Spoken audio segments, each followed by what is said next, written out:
പെരിയാറിലെ മത്സ്യക്കുരുതിയിൽ കർഷകർക്കുണ്ടായ സാമ്പത്തിക നഷ്ടം കണക്കാക്കാൻ വ്യവസായ വകുപ്പ് മന്ത്രിയുടെ നിർദ്ദേശപ്രകാരമുള്ള യോഗം ഇന്ന് കൊച്ചിയിലെ വരാപ്പുഴയിൽ ചേരും. 10 കോടിയിലധികം രൂപയുടെ നഷ്ടമുണ്ടായെന്നാണ് പ്രാഥമികമായ വിവരം.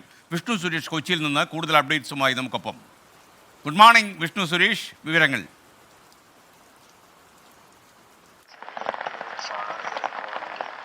നിലവിൽ ഈ കർഷകർക്ക് നഷ്ടപരിഹാരം നൽകുക എന്നുള്ളതാണ് ഏറ്റവും അടിയന്തരമായ നടപടി. അതുമായി ബന്ധപ്പെട്ടുള്ള കാര്യങ്ങളിലേക്ക് സർക്കാർ കടക്കുന്നു. ഇന്ന് വ്യവസായ മന്ത്രിയുടെ നേതൃത്വത്തിൽ, മന്ത്രിയാണ് ജില്ലയിൽ ചുമതലയുള്ള ആള്, പി രാജീവിന്റെ നേതൃത്വത്തിൽ ഒരു ചർച്ചയ്ക്ക് തുടക്കം കുറിക്കുന്നു. അടിയന്തര ധനസഹായം ഉറപ്പാക്കുക എന്നുള്ളതാണ് ലക്ഷ്യം.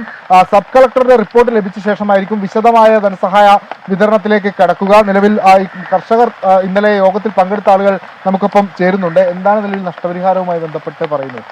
ഇന്നലെ നമ്മളുടെ കൂടെ ഉണ്ടായിരുന്നത് force joint director, central joint director, Ernakulam fisheries joint director, ഇവരെല്ലാവരും മത്സ്യകർഷകരെയും മത്സ്യത്തൊഴിലാളികളെയും വിളിച്ചിട്ട് ഫിഷറീസ് ഓഫീസിൽ ഇന്നലെ യോഗം ഉണ്ടായിരുന്നു.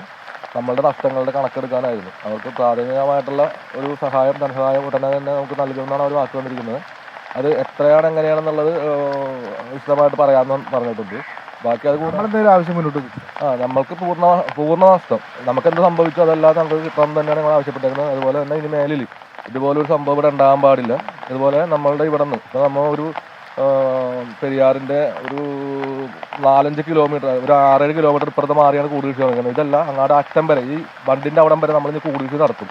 ഈ ഒരു കാരണവശാലും ഒരു തുള്ളി വെള്ളം, ഈ വിഷാംശമായ വെള്ളം ഈ ബണ്ടിൻ്റെ പുറത്തോട്ട് വന്നാൽ മത്സ്യക്കുരുതി ഉണ്ടാവാത്ത അവസ്ഥയിൽ നമ്മളവിടെ കൂടുകൃഷി നമുക്ക് അറിയാവുന്ന വിധത്തിൽ അവർക്ക് ഇതിൻ്റെ ഒരു ബോധം വേണം. ഒരു വെള്ളം തുറന്നു വിട്ടാൽ ഈ മീനുകൾ ചാകും എന്നുള്ളത്. അതിനുള്ള ഒരു നടപടി ഞങ്ങൾ മുമ്പോട്ട് എടുക്കും. പഞ്ചായത്തിൻ്റെ സഹായം നമുക്കുണ്ട്. പഞ്ചായത്ത് ഇപ്പോൾ അതാണ് അവർ പറയുന്നത്. ഇനി ഇത്തരത്തിലുള്ള മത്സ്യക്കുരുതികൾ പെരിയാറിൽ ആവർത്തിക്കരുത്. കർഷകർക്ക് അവരുടെ കൃഷി കൃത്യമായി നടത്താനും അവർക്ക് അതിൽ നിന്ന് വരുമാനം ഉണ്ടാകാനുള്ള നടപടികൾ സർക്കാരിന്റെ ഭാഗത്തുനിന്നും അതോടൊപ്പം മറ്റ് ബോർഡുകളുടെ ഭാഗത്തുനിന്നും എല്ലാം വേണം.